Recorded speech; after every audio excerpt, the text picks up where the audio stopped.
9:30 right on the nose. It's time to talk a little sports here. KCIM Sports Rewind. Sports Director Jeff Blankman, Casey Miners in the studio with me here, John Ryan. And we should tell everybody that one of his final appearances on the show here, Casey Miners. Two shows left. Two left. Next week is it. Yeah. You are moving on from Carroll Broadcasting. Yeah, I'll be going to Perry, doing sports and sales, so I'm excited about it. So you're going to be a competitor soon? Yeah, probably. You're off the show. Got it. Turn in your key. You're done. No. Competition's on. I guess. Absolutely wish you the best, and thank you for everything you've been done here at Carroll Broadcasting.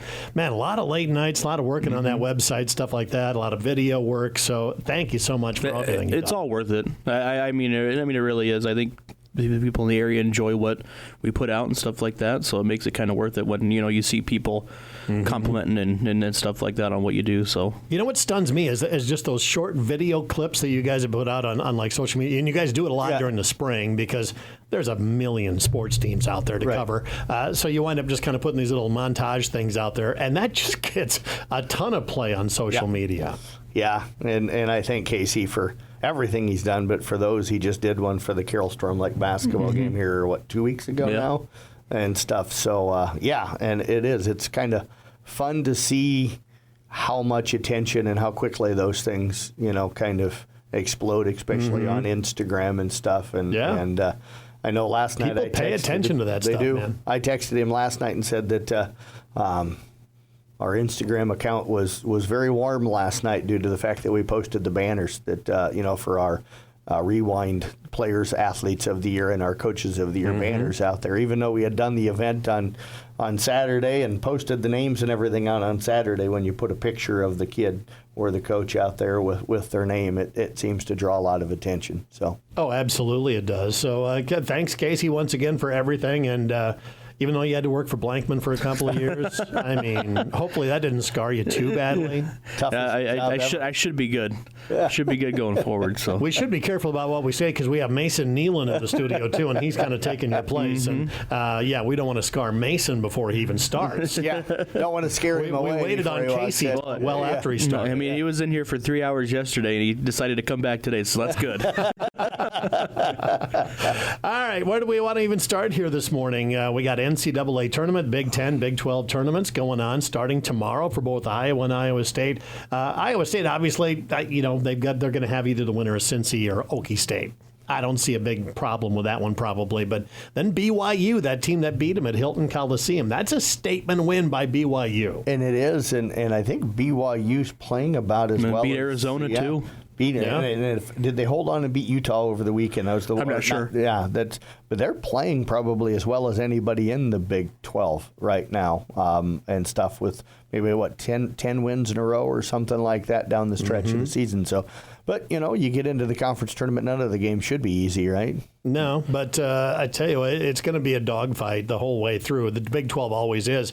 Yep. But is it really going to matter, the Big 10 or Big 12 tournament? Because everybody right now looking at the SEC, Alabama, they've got Auburn, you got Duke out there that's a major contender right now. Right. They're the big three as far as I'm concerned. I mean, it's them and everybody else. Yeah, not disagreeing. The only thing that I love about the NCAA tournament when it rolls around, one of them's going to go down.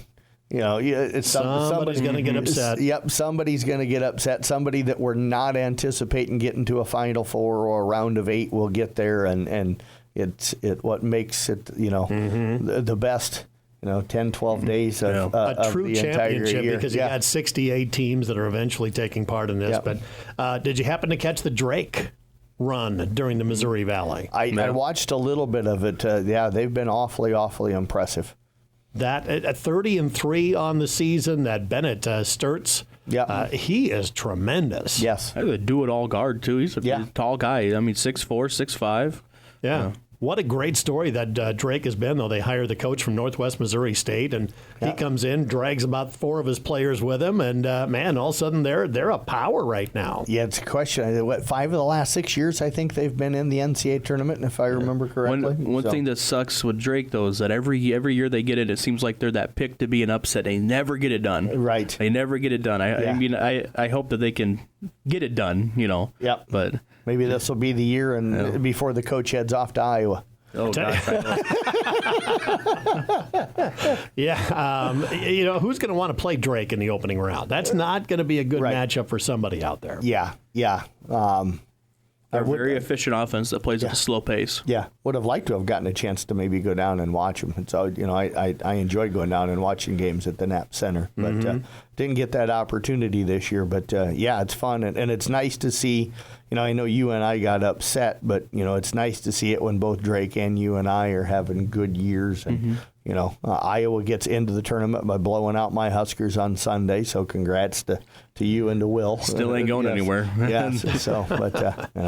Yeah, do you see any other teams out there making noise in the Big Ten or the NCAA tournament right now outside of, say, an Alabama, Auburn, or even Duke? I think Maryland's Houston, playing maybe? good right now. Maryland, Houston, because they're so good defensively. And like Houston's I said, a top 3 team. yeah, they are. But they never get talked about. No, it's because they're in a market, even though it's like the 5th largest market in the country, nobody seems to pay attention to Houston. Yeah, I that's don't true. know why I don't know why that is. But I like I said, I would imagine somebody from a conference that, we're not thinking of right now, is going to jump in there and make some noise. Maybe in Omaha, the Summit League always seems to perform well. Wouldn't it be something if Omaha gets their first NCAA tournament win before Nebraska does?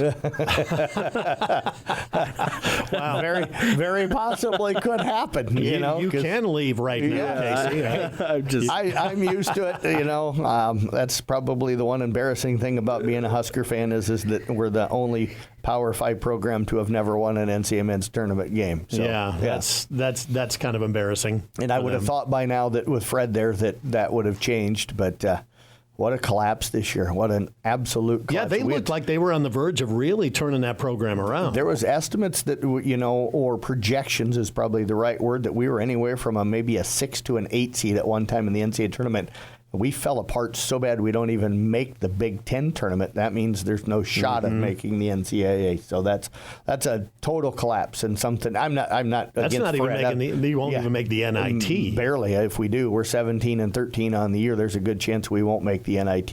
And I'm not saying Fred needs to change, but something needs to change. Maybe he needs to go out and hire an Otzelberger for his assistant again or something. But something needs. And I'm not saying TJ himself, but somebody like that. To kind of jumpstart things a little bit. He needs to find a recruiter. Yeah, because TJ made his bones recruiting. Yeah. And he just carried that on as became a head coach at Iowa State. So, also got a trivia question this week. Rick Pitino making noise at St. John's. I think it's his first year there, right? No. Second year? Second year. Yep. So they win a share of the Big East, and he becomes the one head coach in Division I history to win a regular season conference title with 5 different programs. The trivia question is, what are those 5 different programs for Rick Pitino? Providence, Louisville, I'll give you St. Kentucky. John's. Yeah, Providence. Right, one at a time here. Providence. No. He didn't win one at Providence? Iona? Providence. Iona. Okay. So how do you come up with Iona? Seriously? That's where he went after he was at Louisville. That is correct. Yeah. Well, he took Providence to the round of 8. That's why I figured that he had. Is Louisville one of them? Louisville's got to Because be he one. went to a national championship with Louisville's Louisville. another one. Kentucky. Kentucky is another one. You're missing one more. I don't know. The only stops I know he was at was St. John's, Louisville, and There was Iona. another one out east somewhere. Smaller school. Yep. You were kind of close with Providence. Yeah. but let me know when you want the answer. Give me a hint or the answer. It's one of those schools that you don't really think about ever. I believe they're the Terriers. Okay. Oh, Boston. Boston University. There you go. Those are 5: Boston University, Kentucky, Louisville, Iona, and now St. John's. He didn't get one with Providence. That just amazed me because just didn't win the program, the conference title. or the Yeah, conference he took him to the round 8. That's why I could have swore that he would have gotten a conference title at some point. While he Great was tournament there. team, Yeah. but when you're competing with the Georgetowns and all of that, it was just tough. Only reason I knew Iona is because Walter Clayton Jr. plays at Florida, played for Rick Pitino at Iona before he transferred. Yep.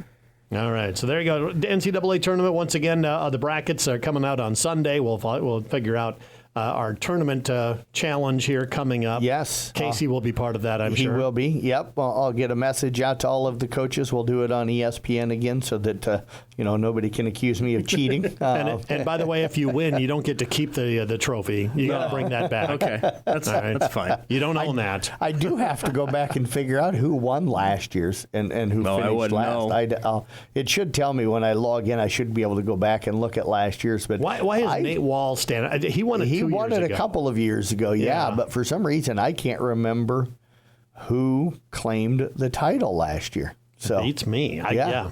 That's different. Okay. So let's do some coaching news here. Well, first of all, let's talk about Tim Fitzpatrick. Got a nice award at the girls' state basketball tournament. Yes, and he's busy working at Kemper today. Otherwise, he was going to join us for Rewind, so he's planning on coming in next week and talking to us. It's the Executive Director Award, and from what I understand, it's it thanks people that have done a lot for girls basketball and girls athletics in the entire state of Iowa. I will admit I feel kind of bad. I was watching the game on TV the other night. It went to halftime. I ran somewhere real quick. Didn't get to see it. And I get a text from Jeff Honnold, so thank you to Jeff, saying great honor for Fitz, and I'm like, I missed it. I You turn it off for 10 seconds and there you go. So then I ended up having to Google search and try and figure out what the honor was, and finally stumbled across it. So congratulations. Great guy, and looking forward to having him in here next week. As everybody knows, the voice of the girls' state basketball tournament, girls volleyball, and also the girls basketball, softball. So he's becoming the voice of the girls' state tournament. So I tell you what, for a guy who retired a few years ago, he hasn't slowed down much. he hasn't retired. No. He's still out there busy as all get out. So, and it's definitely Kemper feel at the tournaments with he and Father Collison doing the voiceover, the PAs and stuff like that. Yep, it is. I'm hoping to slip down to the boys tournament this week for a day, and it'll be nice to maybe kind of get a chance to holler down at Father Collison and see how he's doing. So, yeah. Absolutely. But speaking of the girls' tournament, any shockers going on there? Anything surprised you with the tournament, the champions, anything like that? No, but I will say that that St. Albert New Alfonso 1A championship game was a thriller. Both teams looked totally gassed in the second overtime. You could tell in the shots, but what a battle and what a game. Congratulations to St. Albert. At the same time, congratulations to New Alfonso, because you lose to them at home earlier this year, and I don't know if many people gave them a chance to beat St. Albert in that championship game. But that was a heck of a game. Any thoughts for you, Casey? I didn't watch them, but I thought Cedar Rapids Xavier, the 8 seed, won Class 4A. Just shows you how loaded 4A was. Yeah, or how misseeded. According to some people out on Twitter, they were talking about how they were misseeded. So Cedar Rapids Xavier had the worst record at 19-4. Right. In the Class 4A tournament. So Yeah. I mean, if you just go by record, they deserve the 8 seed. Right. But when your 8 seed is 19-4, it shows you how loaded Class 4A was. Yes, yeah. So, I thought it was a good tournament. Even to be able to get the games through and have some crowds be able to attend during the blizzards that we had and everything. But, I know somebody came out with an article about the history of the girls' state basketball tournament in bad weather in Iowa. I thought that ever since they kind of moved it to a different week, it seems like it hasn't been as bad. But this last week was kind of reminiscent of what it seemed like it was 30 years ago, that every year during this girls' state basketball tournament you'd get a blizzard or an ice storm. Mother or Nature something. found them. Yep.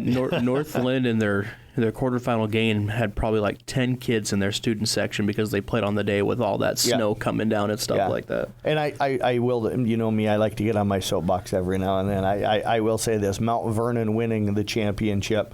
I keep hearing people say you can't be good in basketball and in volleyball at the same time. Well, another team that wins a state volleyball championship and in the same year wins a state basketball championship. So that whole argument that you can't be good, you got to get your athletes to go out, you got to get them to buy in, you got to get them to put in some work. But you can be very successful in both.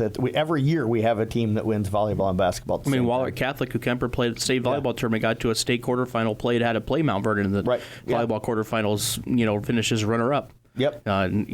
In a basketball championship. So So the girls in the books, the boys are on the way. Of course, this week they continue to play. This would have been the day that Kemper would have played. Yes. Union is in their stead. So, we'll see how that works out for them. Yeah, and that field is loaded, too. 2A That's a good Union ball club. I was really impressed with them down there that Saturday at the Knapp Center. But you look at it with Western Christian and West Lyon and Grandview Christian, and, that's a really, really good field. And I think that 2A tournament is going to be very interesting to watch. Absolutely. As we still talk about some news and notes here, Kent Halstead, little name from the past here, from Coon Rapids Baird, was the volleyball coach, the athletic director down there, things like that. Always loved talking to Kent whenever I was down there doing ball games. He always had a little Minnesota Twins trivia question for me or something going on, but fun guy, just announced that he is calling it a career. Yes, 49 seasons as a varsity head coach, and he's stepping away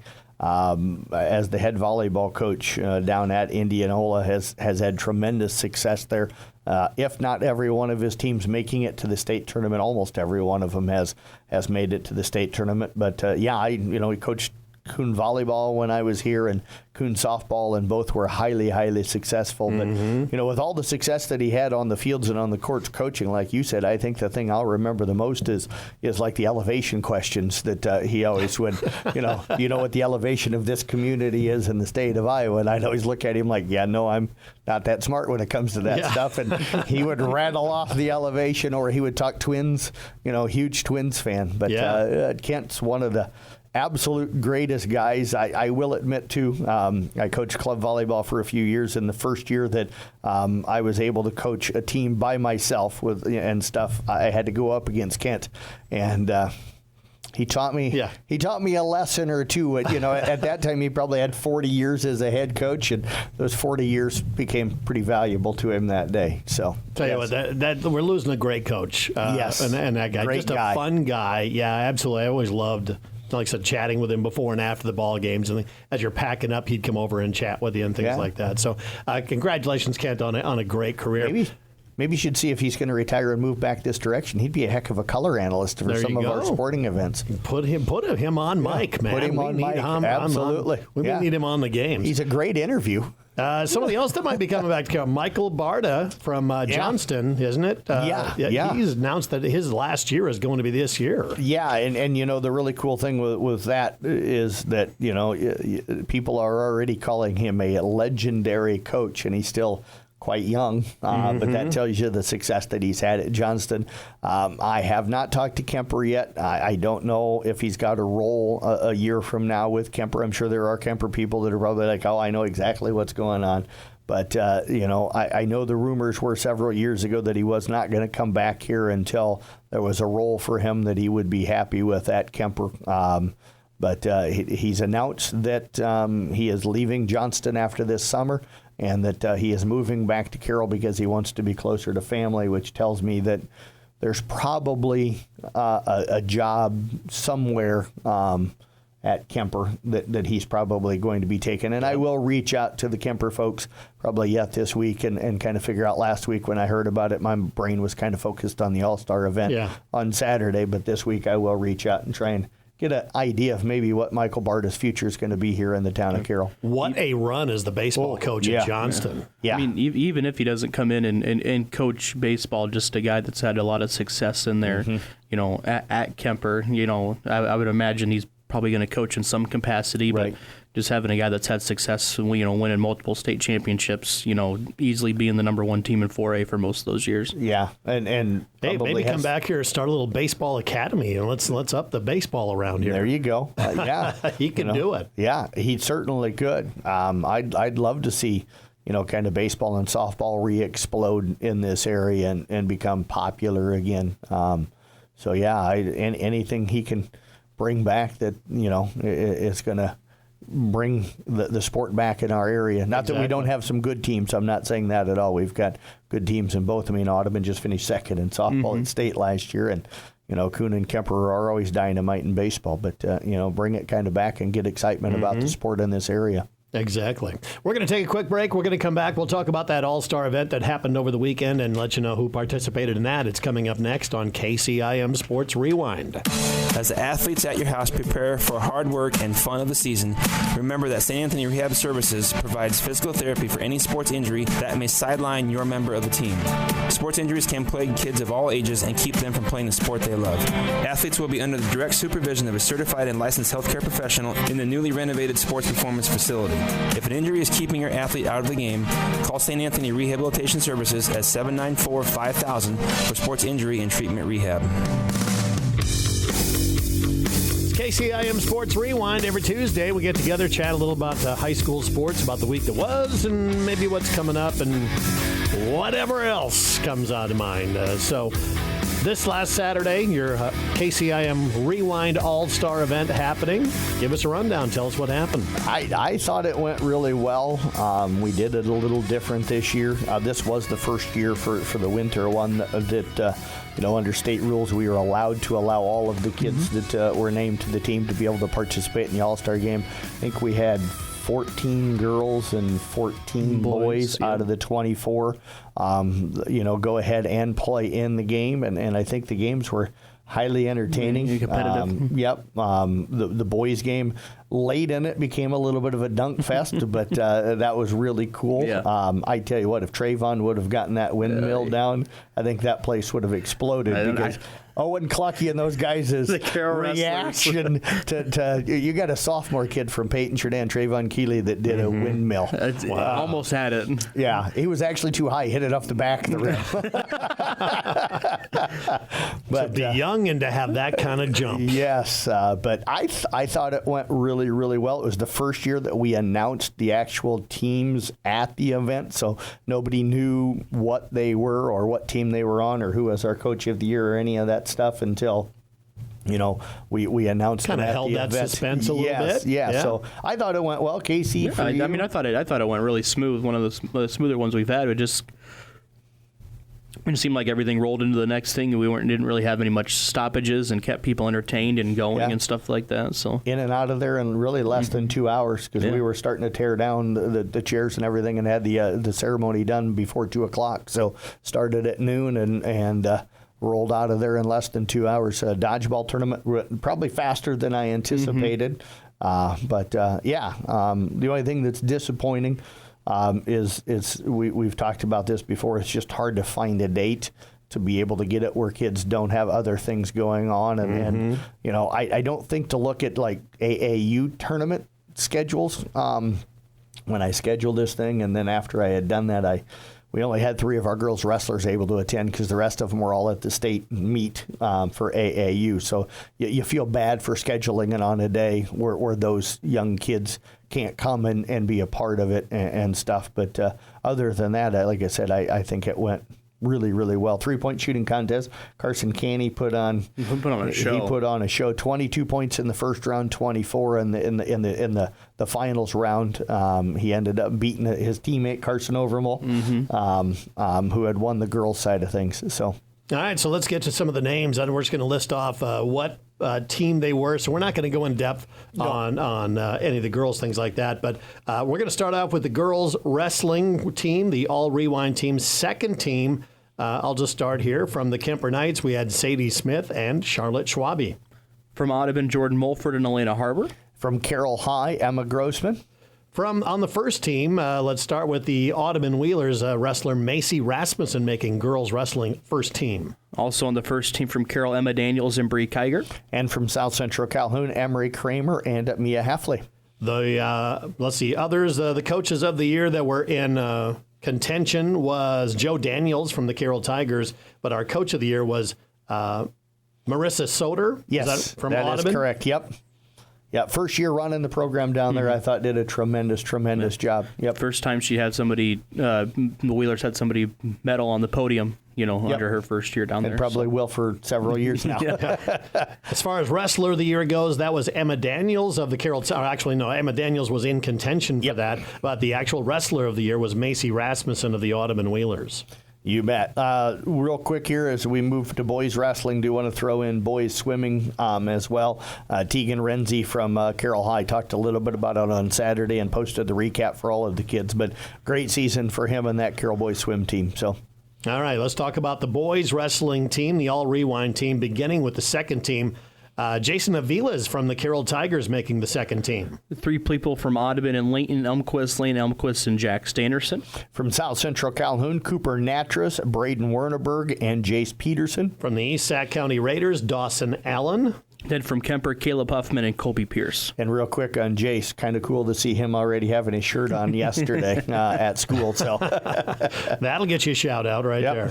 All right, Jeff. We'll move on now to first team, and we're going to start with the bottom here with Owen Clucky, Kieran Polking, and Quentin Polking of the Carroll Tigers. From the Coon Rapids Bear Crusaders, you have Ethan Bauer, Tyler Moore, Trainer Kos, and Johnny Cortez.